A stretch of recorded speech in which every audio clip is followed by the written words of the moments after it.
Morning, everyone. Good to enter the bye week with a big win on Monday night against the defending AFC North champions, a good division rival, good team, with the Bengals. Thought we really played really quite honestly, our best game of the season.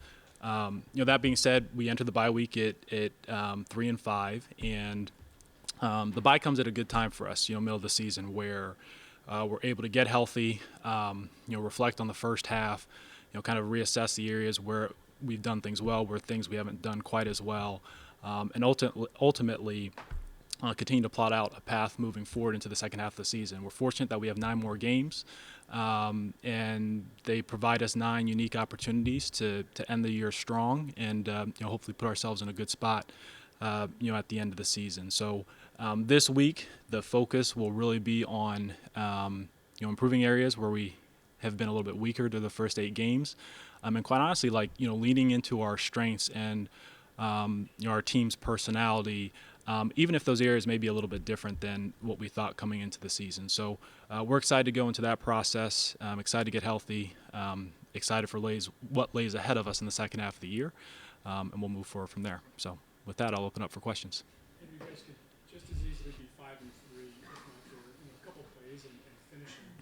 From your perspective, what's been lacking in terms of you guys not closing out games or giving up leads or whatever the case may be? Yeah, so Tom, I think you make a good point. I think the margins in the NFL are so small, right? There are a number of talented, players and coaches across, all 32 teams, and you never know which play can turn the outcome of a game.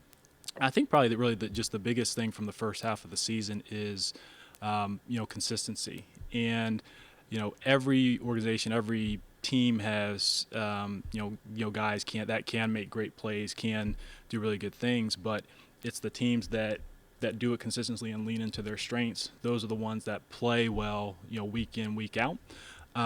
We had a rough October, right? We had a rough October. But fortunately, as we look at Monday night and going into this bye, I think it provided a picture of the team that we can be. We were by no means perfect, but we played our most complete game of the season. So we're hopeful that will be a nice springboard going to the second half of the year. Did Monday's result change your thinking or planning in any way? I would say that it candidly, probably maybe had a little bit of a mild influence, Zach. I wouldn't say that it moved the needle significantly in one direction or another.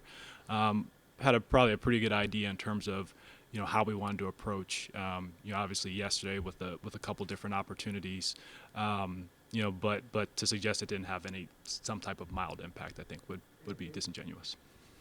There seems to be, at least externally, a conflict between what this team's identity is. Running the ball, smash mouthing. You said it was your finest game, and you saw the way you won it offensively against Cincinnati, and yet you have Deshaun Watson coming. So what is the identity of this team, do you think? Yeah, I don't think, and I assume, Tony, with that question, you're talking specifically towards the offense. I don't think that, let's say, running the ball or passing the ball has to be mutually exclusive. Realistically, you have to do both to be an effective offense, in the NFL. And I think over the first half of the year, both phases have performed well, on that side of the ball. Look, I think we're one of the top scoring teams in the NFL.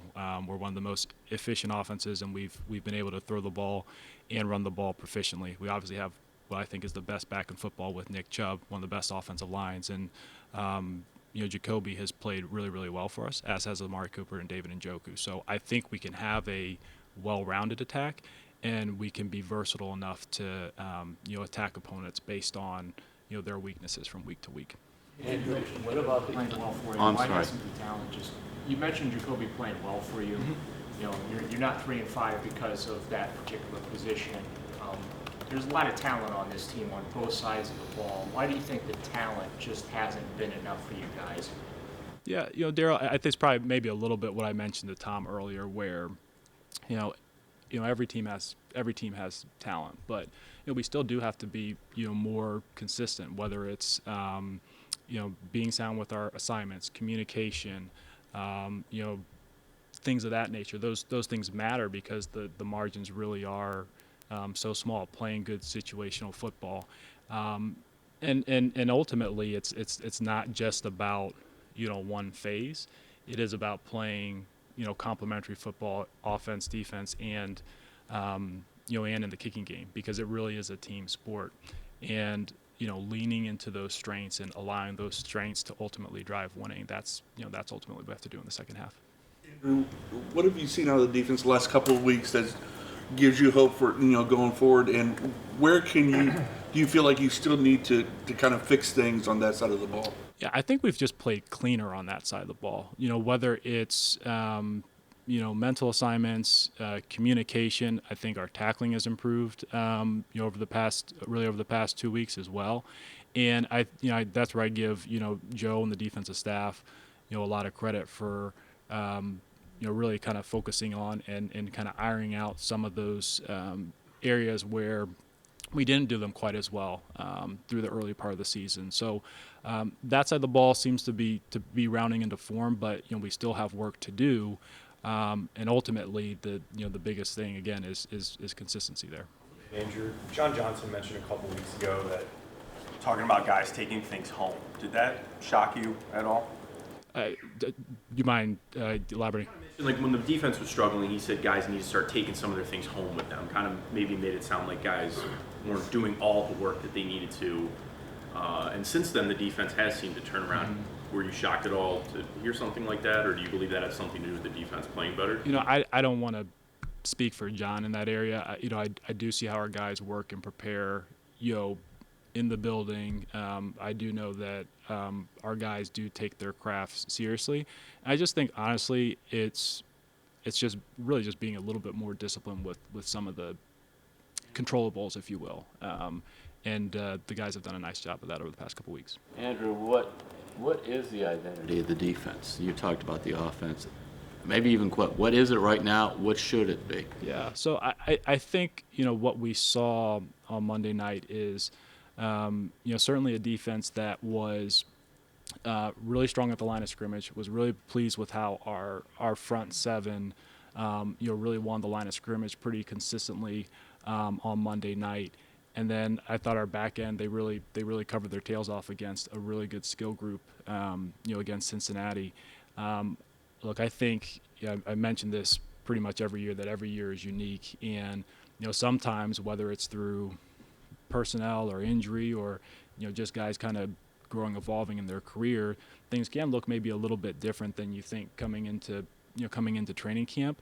And I think that, certainly through the back half of this month, our defensive staff has done a nice job of continually leaning into things that we have done well in the early part of the season. I think that'll continue to progress as we get into the half. Do you think that some of the criticisms were that you were quite light on defense? Mm-hmm. You didn't have the bigger guys to stop the run and that the accent on speed might be hurting you, especially when several of those teams just ran for big yardage on that. What about that? Yeah, I think that, it's no secret that our scheme and our, and our defensive philosophy, how this system is designed, is more predicated on speed than size, and largely because of, what we'll ask the defensive line or the second level to do in coverage, or, how we really kind of move the front.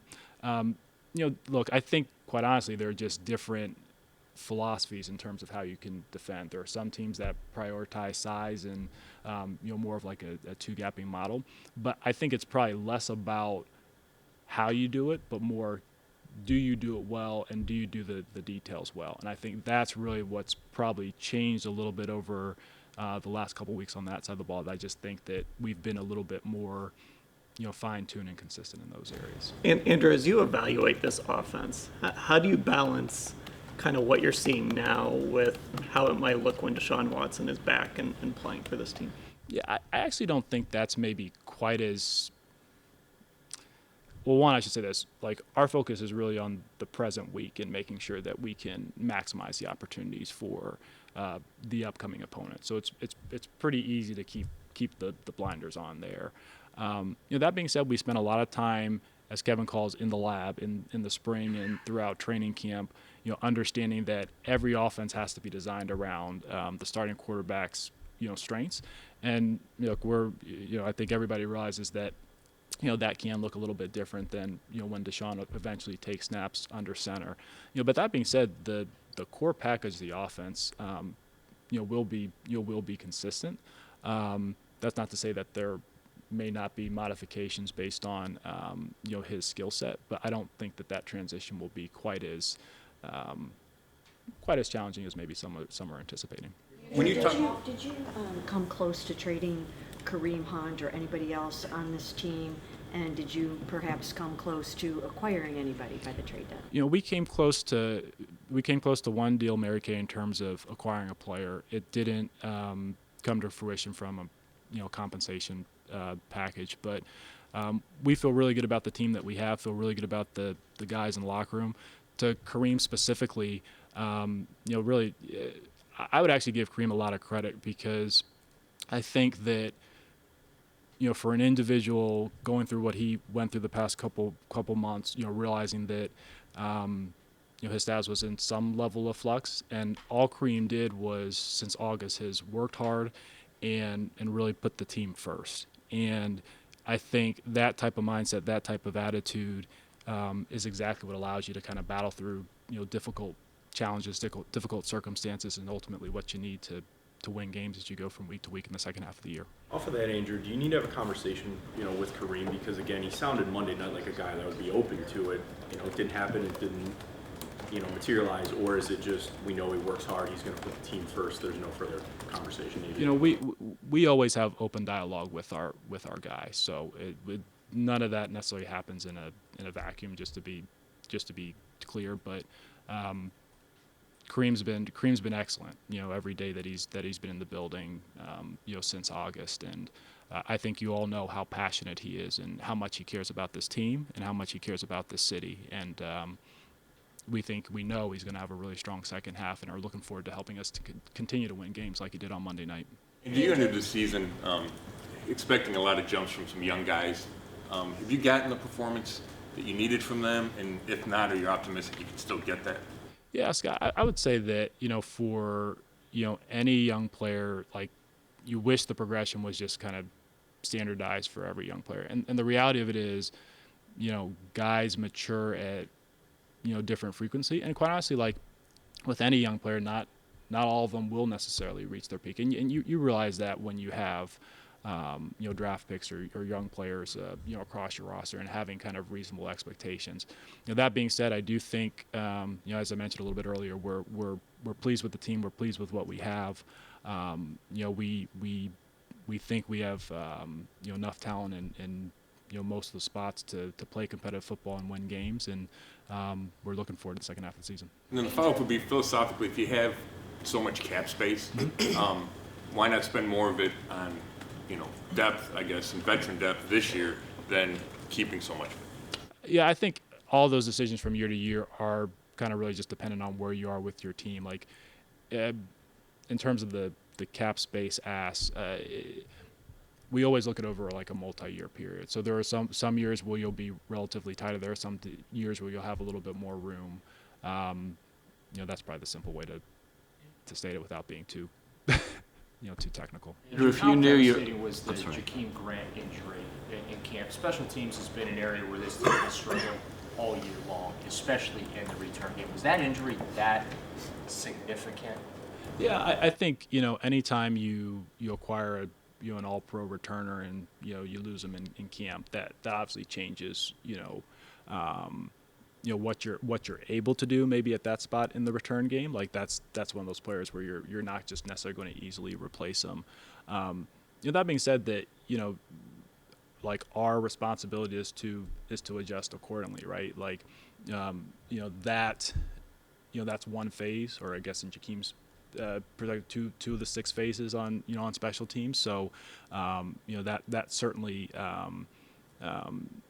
is something that we have to be able to adjust and adapt for. And look, I think that as we look at special teams, we realize that we can play cleaner there. We can play a bit better situationally there. And I know that that's certainly a focus for Preef during the bye week, and he's been working tirelessly to make sure that we can play good football in the kicking game. And I'll give a lot of credit. Like, he's done a really nice job with Cade York, Corey Bajorquez, and we're looking forward to more consistent football there in the second half. You've had 2 field goals blocked along the special teams thing. What's going on there? Yeah, I think that that's an area obviously of focus for us, Terry. I think some of those were probably a little bit of a lower launch point. Some of those can be a little bit on the protection, but obviously we don't want to have multiple block kicks in the first half of the season, and we want to give our guy an opportunity to make kicks. I just looked it up. Right now, you're 7th in scoring. I think it's 25 a game. If you knew that going into day one, I say, okay, you're going to be this, and then come the bye week, you're going to be averaging 25 points a game, and you've played 8 games, and you would be thinking. I would ask you, well, what are we doing in the other areas? Just because it's not just about the offense. Obviously, we're pleased that we're putting up points, but football really is a team game, and it takes offense, defense, and special teams to win. And so that's where we've got to make improvements over the next few weeks. Signed up for something like 25 points a game? Would have signed up for it. Sure. The fact is, the team is 3-5, which means you're a 3-5 GM. And you mentioned the team hasn't been consistent on the field. Where did you err in making this team a 3-5 team at this point, do you think? Yeah, look, I think, the reality of it is first eight games of the year, we're not where we want to be, Tony. And I think that responsibility really falls on, all of us within football operations. But the good thing is we have more than half of our season left, and we have 9 more opportunities, because ultimately it's how we end the year. This is a snapshot in time, but the reality is we have to improve the consistency of the team from week to week, quickly, and that's really going to be everybody's focus during the bye week. Jacoby said the other day, nobody's giving us a chance, and that's okay. But hearing you speak about these 9 other opportunities and the way that you approached the trade deadline after the victory, it seems like you guys as an organization really do legitimately believe that you guys have plenty to play for and that you still do have a chance. What is the mindset there? Yeah, our mindset is we take it 1 week at a time, Mary Kay, because we do have 9 games left. There's plenty of season to go. Our job is to go out there and win games and put forth a good effort from week to week. So that's really our focus, and that's our mindset. And ultimately, that's what we can control.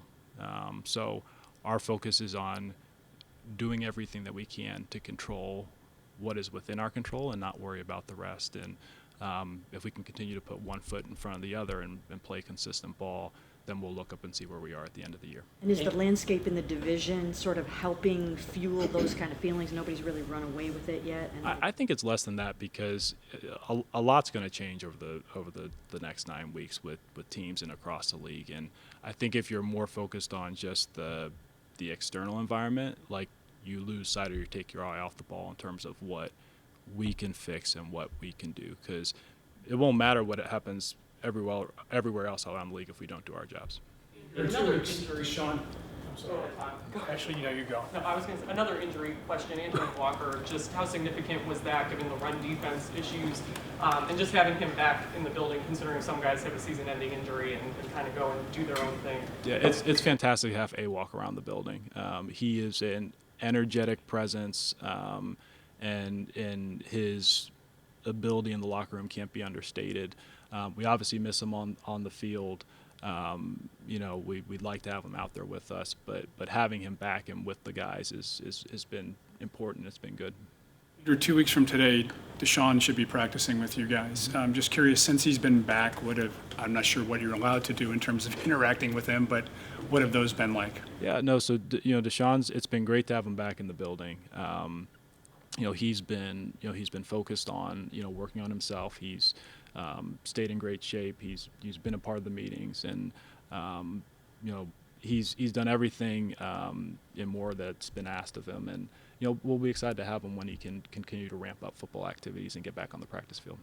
Guard against him kind of being viewed as, I don't want to savior, whatever you want to call it, when he comes back for those those last 6 games, depending on where you guys sit? Yeah, honestly, Tom, that's not something that we can necessarily control internally. That's not really our mindset. Our mindset, with him is when he's available and back, we'll welcome him back and get him ramped up appropriately. But until that point, it's really the focus on the guys who are playing and obviously at the quarterback position, getting Jacoby prepared to play and putting our best foot forth against the upcoming opponent. You say, is he allowed to work with anyone in the building specifically?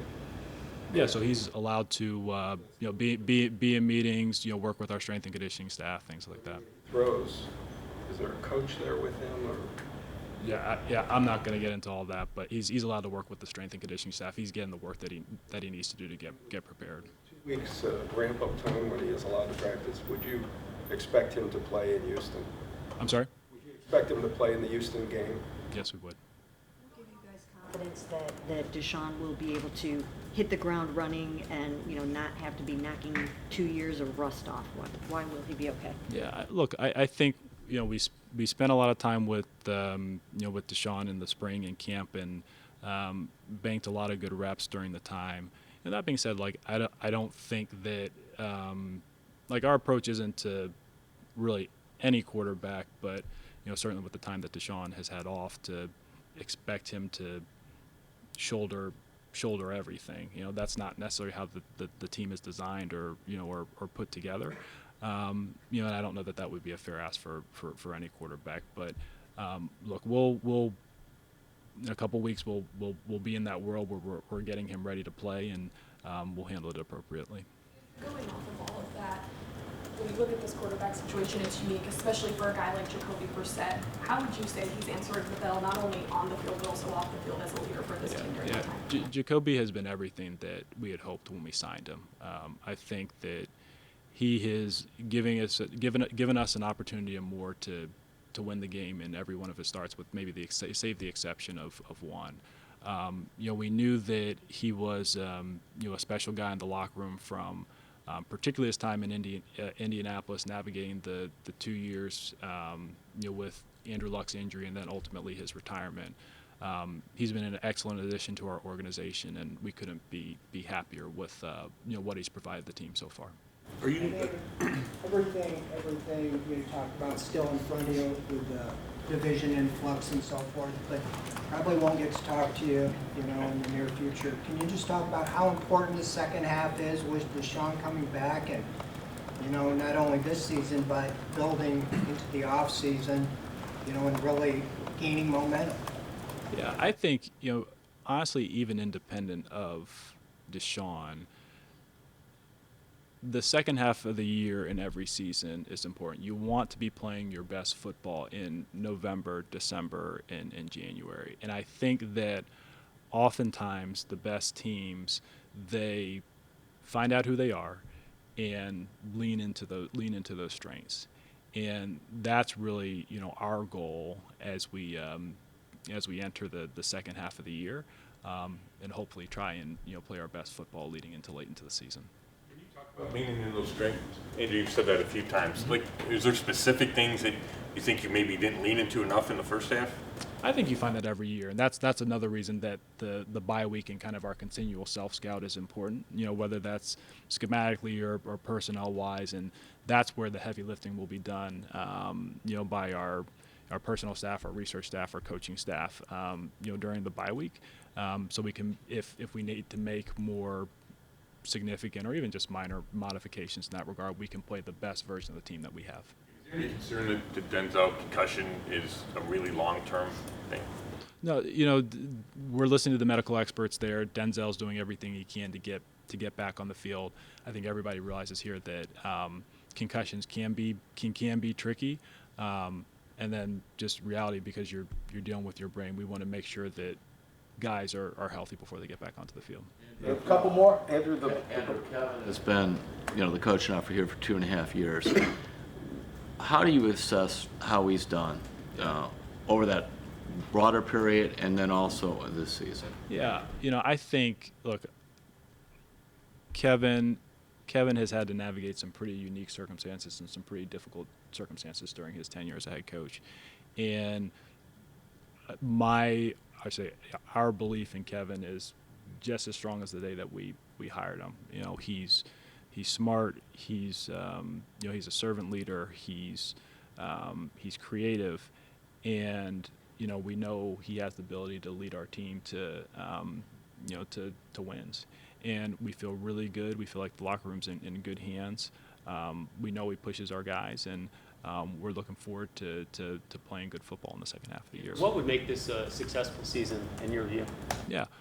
Ultimately, it's really just maximizing our potential and playing consistent football in the second half of the year. Look, we understand that, you know, at the end of the day, like, you know, we do have to produce wins. Like, that's our mindset and that's our goal, and that's the mindset that we're going to take into the next 9 games, Jake. So, the record the last 15 games is 5-10. Does that concern you? That it's going that way. You know, honestly, Tony, like, just kind of look at it over a longer time horizon. That I think you can slice it up, you know, whatever way to, you know, to make whatever point. We haven't played consistent football in the first half. You know, we acknowledge that, and we've got to improve the performance there. The most recent lawsuit against Deshaun, did that, what impact did that have on the organization, or your view of him, or anything like that? Yeah, definitely understand the question, Mary Kay. Like we've said from the beginning, all the legal situation with Deshaun, we understand that's got to run its course, and you know, we'll obviously let Deshaun's legal team speak for that. Andrew, I meant to follow up too on the Kevin thing. There's always a debate about who calls the plays and the head coach calling the plays and so on. How do you feel about the way it's set up now? Yeah, you know, I think that Kevin has shown that he has the ability to both manage the game and call the offense. I think he's done a nice job under a variety of circumstances, you know, as the play caller, and he's organized and broad enough where he can manage the broader aspects of the job. I think he is, you know, acutely aware, you know, as really we all are, that, you know, as a head coach, it's not just about, you know, running the offense or calling the plays. It's about managing the entire team, and he takes that responsibility seriously. During the first half of the season, there's been a lot of talk about leadership within the locker room. And it seems to be there's a lot of guys that say they are leaders, or that they have leaders. I guess that's one thing. I don't know how you can quantify that when you're doing your player evaluations as far as adding and subtracting to the roster. But just from your perspective, how do you feel about this team in that department? Does it have the right kind of leadership within the locker room? Yeah, I think when you talk about leadership, Daryl, that, you know, leadership takes many forms, and you know, it's not just if you have a C on your chest, like, to be a leader. I think that responsibility is really shared, you know, across the locker room. You have some guys who are your, you know, passionate, fiery, you know, vocal guys. You have some guys that, say, your Nick Chubb types that are don't say much, but just do their jobs and lead by example. And I think that burden is really, it's a shared responsibility. Ultimately, like, you need that as part of your organization. You need that as part of your locker room to navigate the tough moments and to navigate through adversity. And that's something that we're going to need to be able to do over the next 2.5 months. So, you know, it's probably a good question at the end of the year, and certainly a challenge for our guys. But I like our team. I like our locker room. And, you know, I think that we do have the guys that can navigate that effectively, but we have to go out and do it.